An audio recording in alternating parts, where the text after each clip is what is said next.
Illustrations class, I had to do a living history informative speech. I interviewed my grandmother, Valerie Gillard, for this project, and I'm doing this project on Charles Manson and his followers. My grandmother was 29 years old when this event occurred, and she had 4 children, 3 daughters and 1 son.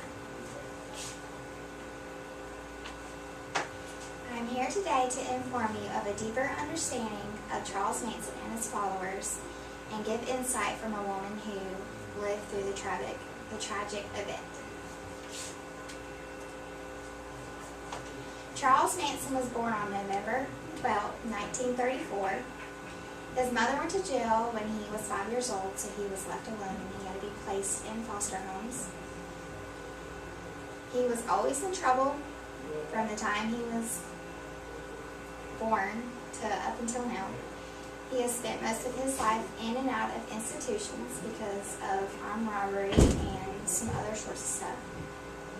He's very good at manipulating people, and therefore he was able to have a cult form around him called the Family. He was 34 years old at the time of the Tate and the Bianca murders, and he's obsessed with music. The followers included many. The activities that the followers of Charles Manson did were sexual orgies, hallucinogenic drug trips, and frequent sermons on the meaning of the Beatles' music. The followers viewed Manson as Christ-like and had characteristics like Christ. They did everything that Manson told them to do, and the followers that were involved in the murders were Susan Atkins, Patricia Krenwinkel, Charles Watson, as known as Tex Watson, and Leslie Van Houten. The victims of the murder were Sharon Tate, Jay Sebring, Abigail Folger, Wojtek Frykowski, Stephen Parent, Leno LaBianca, Rosemary LaBianca. Sharon Tate was an actress and she was a model. She was pregnant when she died, and she was 8.5 months pregnant. Jay Sebring is a hairstylist. Abigail Folger was American coffee heiress. Wojtek Frykowski was an actor and a writer. Stephen Parent was a caretaker of the estate that Sharon Tate and all the other victims were staying at. And there are pictures of Sharon Tate, Jay Sebring, Abigail Folger, Stephen Parent, and Wojtek Frykowski. Leno LaBianca bred and raised horses. His wife, Rosemary LaBianca, had a successful women's clothing boutique. And there's Leno and there's Rosemary.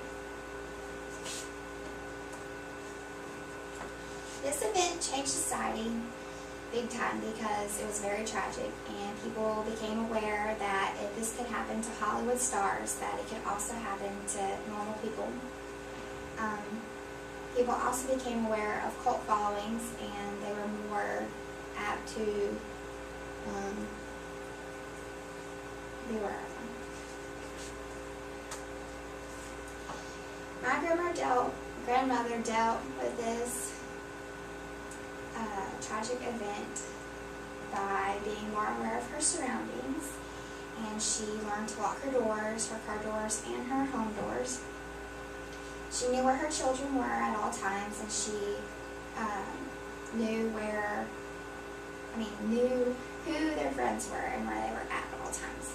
And she taught her children awareness, and she also taught them, do unto others as you would have them do unto you.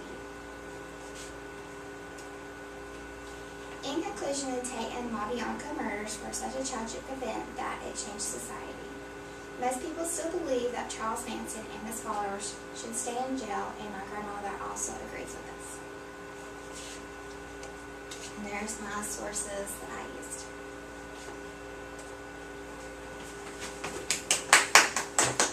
Ready?